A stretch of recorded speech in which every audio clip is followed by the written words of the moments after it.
Chop, chop, chippity chop. Cut off the bottom and cut off the top. What we have left, we put in the pot. Chop, chop, chippity chop.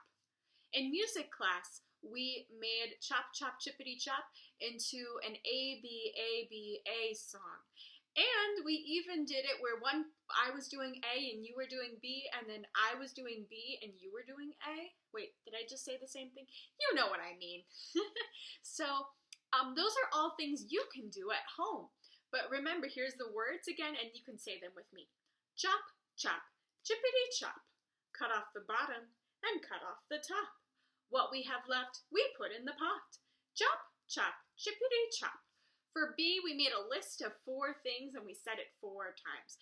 I know that in class it was peppers, carrots, matzo balls, noodles. Peppers, carrots, matzo balls, noodles. Peppers, carrots, matzo balls, noodles. Peppers, carrots, matzo balls, noodles.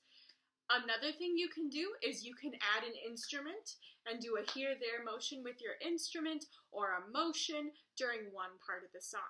I would love to see what you are doing at home. Maybe you have your own grocery list. Maybe you have your own things that you're putting in this soup. I would love to see what you are doing.